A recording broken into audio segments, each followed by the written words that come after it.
Garrison. I'm the curator of the Bart Garrison Agricultural Museum of South Carolina. And tell me about the new exhibit y'all put out. So our new exhibit is all about the future of agriculture. We spend a lot of time here talking about everything that's happened, going all the way back to the Native Americans, the Cherokee in this area, the Civil War, what was happening in farming over across the 19th and 20th century. And this exhibit is really meant to cover what's been happening these last 30 or so years. The growth of aquaponics and hydroponic systems, the use of drones and robotics, GPS and radio frequencies, just everything that agriculture is leading to. By 2050, they estimate that the world is going to have around 9 billion people, and it's the job of the farmer to keep feeding those people and to keep technology going so that we're capable of feeding those people. So this is kind of our monument to the past. That's a cotton duster from the 1950s. The white powder you see in there is calcium arsenate, incredibly toxic to people. Farmers would have to use those dusters to put out layers of arsenic 5 days a week, twice a day. Incredibly toxic. It's bad for the people, it's bad for the soil. And we want to show how we go from this technology of the early 1900s all the way to what we're using today. This drone's from 2020. It's crop spraying, it's much faster, it's much more efficient, it's cheaper to run, and it's not quite as toxic. So this is what agriculture is going to look like in the next 10 years, is advanced robotics and drones and things like that. So for this system, the aquaponics and hydroponics, this is another kind of way that we're developing efficient uses of water and soil when it comes to farming. Hydroponics has been around since the early 1900s. It's been around for thousands of years. The Babylonians used versions of it, the Aztecs used versions of it. But what we think of as hydroponics, constantly flowing water, feeding the plants, that's really only happened since the 1930s and 1940s. But it's developed to the point that anyone can do this, and that's kind of what we wanted to show. This is a very simple setup that makes it very easy to grow plants on your own.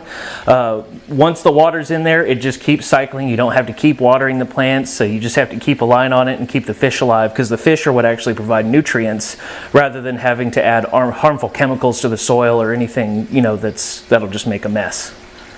And can that be, I guess it has been, I've seen stories, it can be done on large scales to produce food, right? Absolutely. A part of our exhibit, we talk about the company Vertical Roots, which is based out of Charleston in Columbia.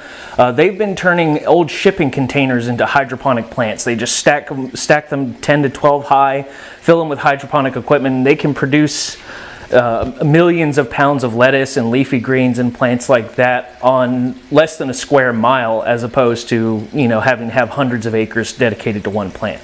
One thing that we've really noticed, as far as South Carolina goes, we've lost our agricultural roots, and that's kind of what we want to talk about here. Many of the people I talked to, they were farmers. Their father was a farmer, their grandfather was a farmer. These go back to a very deep level, but our current generation doesn't understand how to drive a tractor. I can't drive a tractor, I can't fix one, and it's hard to think of even driving something like that. Many people don't even know how to drive stick shifts anymore, and that's a big part of it. So this simulator kind of gives kids an idea of what it is like to run a large farm or to drive a tractor, and just in a much more contained area. And this is the State Museum for Agriculture. You just touched on it there. I know this area particularly, but talk about why it's important to maintain these exhibits and remind people how important agriculture has been to our history. I mean, agriculture has always been the #1 product of South Carolina.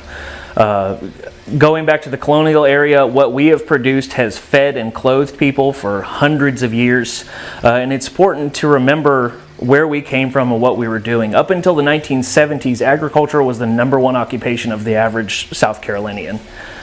So as that goes away, it's important to remind people of why we kept it so important, why it is important. We offer a lot of classes here for small homesteads. We have raised beds. We teach people how to raise chickens. So there's kind of been a growth of a homestead movement in the last 10 or so years, and we're able to help facilitate that, teaching people, educating them, giving advice, and that's just kind of one of the many jobs that we have here. And you'll have a lot of school groups come in here and a lot of families with kids. What kind of response do you get from them, those who don't know much about it? Overwhelmingly positive. A lot of people are very surprised. It's hard to think about these concepts. No one's worried about the boll weevil anymore. No one has to think about what DDT is doing to the soil or to the eggs of animals. People are so disconnected from it. So it's always interesting to see them learn what their grandparents went through and just what people had to survive. And just quickly, I mean, we've talked about it before, but some of the exhibits, you teach kids how to milk a cow. So some of the other things y'all have here all the time. Mm-hmm. We have the cow milking simulator. Kids really do love that thing. It's nothing like milking a real cow, but it's close enough for the littles. We have loomers and weavers come through. We have flint knapping classes. So it's important to us to keep these not so much primitive, but not used as often tools and occupations. We have a blacksmith every so often, and it's important for people to see where we came from and why those skills are still so important. The museum is named after Bart Garrison, who was the son of T. Ed Garrison. Bart passed away in a tragic silo accident. And when they refounded this museum, it was originally founded in the 1970s as the local agricultural museum.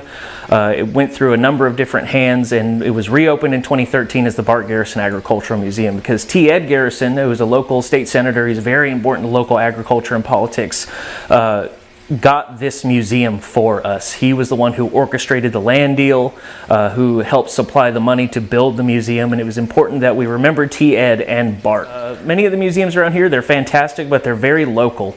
And us being a state museum allows us to give a much broader reach, especially as more students are going to Clemson from different areas of the state or different areas of the country. And we are a great resource, especially as development continues to occur and more people are trying to have these 1 acre and 2 acre farms. We're a fantastic educational resource.